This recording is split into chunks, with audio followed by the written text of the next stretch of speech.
Oh, hey, how we doing? It's JJ. Oh, if only we had smelly vision. Oh my days, the smell along this banked, wooded hill by a little river that's not too far away from me. The smell is unbelievable. Oh, let's pop this in here.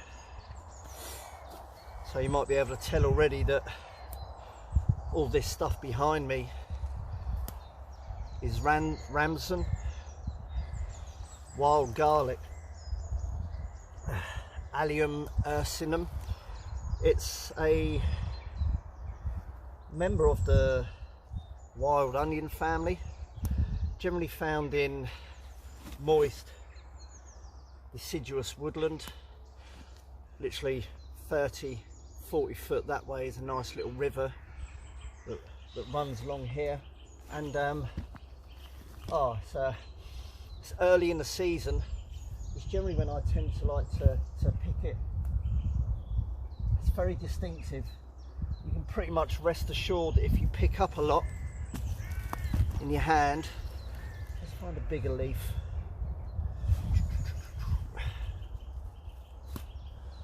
Very distinctive leaf.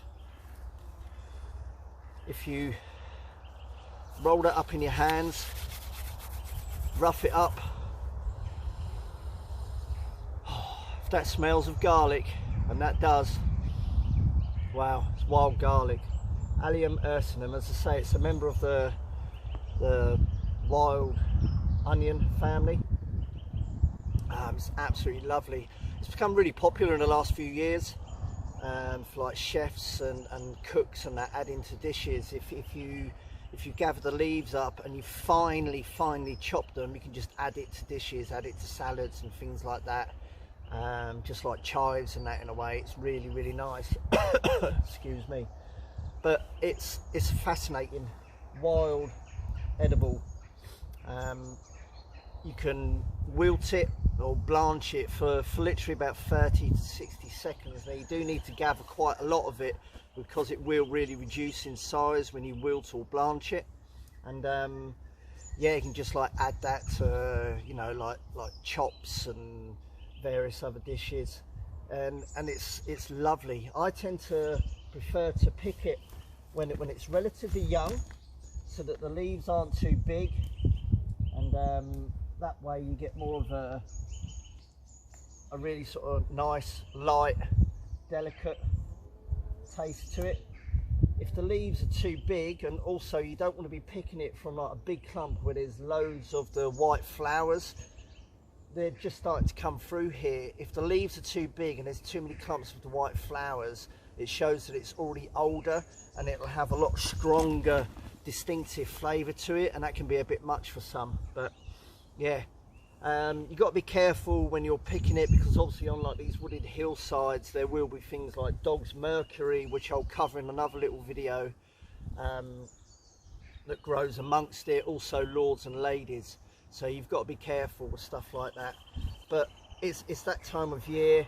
It's just really starting to come out here, younger shoots coming out. I tend to prefer it like that. I've got a good bag full here to add to a couple of dishes that I'm gonna cook up, and then I will come back in maybe a week or 2 weeks time and just gather some more before it gets too big and too bulbous and that.